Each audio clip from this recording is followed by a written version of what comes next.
that's a part of what the judge says. But Western Cape is one of the area when it comes to policing, prosecution, by the way, that has been problematic.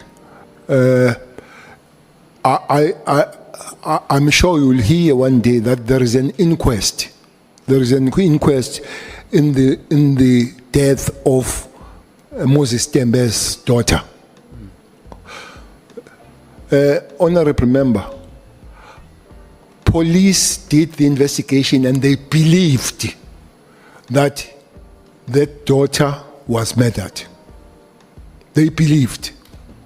They went time and again to the prosecutor for the things to be enrolled. They would say, go back, dot the I's and cross the T's. Until they said, if you can't do it, give us a certificate. I went to the president personally. I said, Mr. President, your Minister of Police is going to do something funny.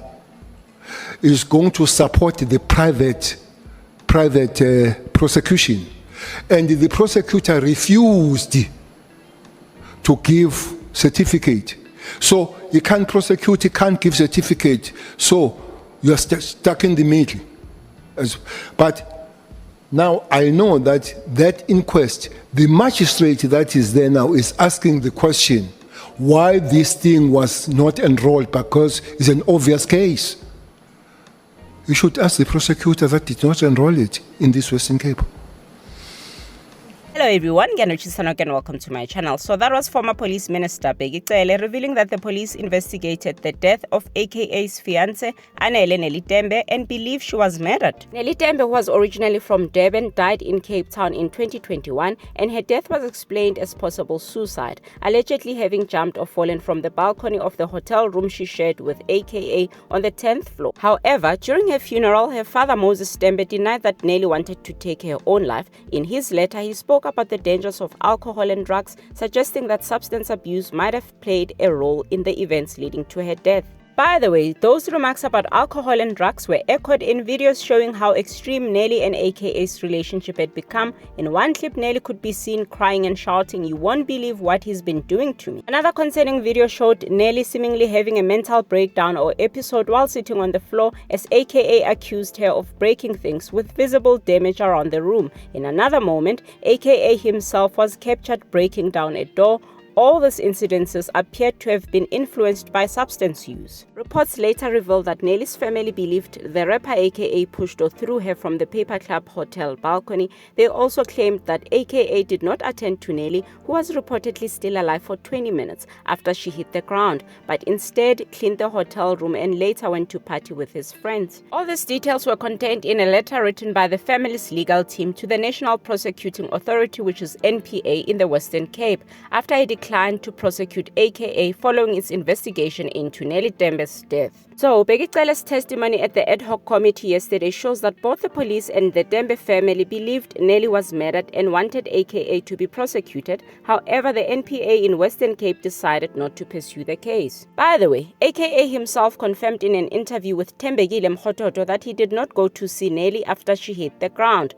We all process things differently, but it's understandable why that might look suspicious, especially since she was still alive for 20 minutes. The NPA in Western Cape messed up big time if what Bheki Cele and the family are saying is true. Could the Western Cape authorities have possibly prevented AKA's assassination in Nellie's hometown of Durban in 2023 by at least allowing the case to go to court? I'm not saying the Tembe family had anything to do with AKA's death because I don't have proof, but if their allegations were true in any way, shape or form, maybe he would have been safer if he had been arrested, facing charges, bail restrictions, something, not casually moving on like nothing happened. I mean, the guy had moved on with his life. Barely 6 months later, you can imagine how painful that must have been for Nellie's family, seeing someone they believed was responsible for their daughter's death living freely, no trial, nothing. Then top it off by performing in Nellie's hometown in Durban like nothing happened. We had gotten to a point in the argument where Anele had kind of threatened to kill herself, or to, jump off the balcony. She didn't say in those words though. And I had called reception for security.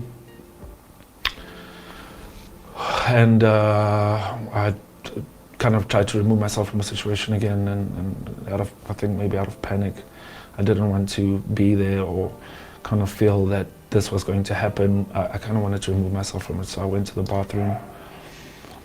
And you know, when I when I came out of the bathroom, she wasn't in the room. So she wasn't in the room, and so then I look around the room and she's not there, and I go to the balcony and I look over the balcony and I look down to the street, and that's where she was. So you were in the hotel room, but not where she was at the time that she said to have jumped. The events are blurry because I didn't really lay eyes on her from the time I made the call to security. I kind of, the phone was over here and the balcony is over that side, so when I made the call, I kind of just tried to get out of the situation. I don't know whether it was during the time I was on the phone that she had jumped, or whether it was when I was in the bathroom, or whatever the sequence of events are, but that's how I remember it. The morning of what had been these hours of disagreement, and when you ultimately go again, just to recap, go into the bathroom, you come back and she's no longer in the room, you look down and you then see her lying on the side of the road, at least from the pictures that we saw is where she was. Yeah. What goes through your mind in that moment?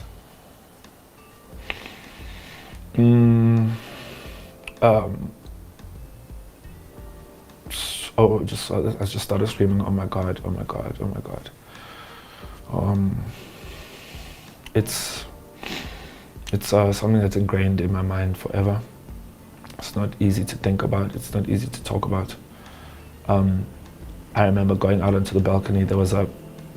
By the time I had made it out to the balcony, there was a gentleman to my left who was already on his balcony, just to the side and one up. So I looked out and I looked down, and as I kind of reeled back, he was standing there. I don't remember saying it, but I just started screaming, "Oh my God, oh my God," and just losing my mind. And as soon as, I kind of made sense of what was happening, it maybe after about 10 seconds or 15 seconds or so, I ran next door to where my friend was, started banging on his door, just hysterical, and he opened the door, he dragged me up off the floor, and that's where the whole nightmare began. Everything just started moving, and people, and my friend went down to downstairs, and I wanted to go down, but they said, "No, don't, Do you stay in a room? No, I was next door, so I'd ran out of our room next door to my friend's room. And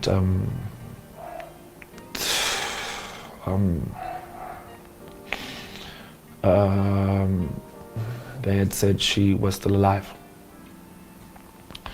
So that made me go even crazier, because I had seen her. So I started thinking, there's no way. We were staying on the 10th floor. There's no way she could have survived that. Why are you telling me this? Like, you're only messing with me. Don't tell me something like that, And then I stayed in the room, and then they kept me up there, and then at some point, my friend came up, and I could just see, and he just looked at me, he just shook his head like this, and I just broke down, and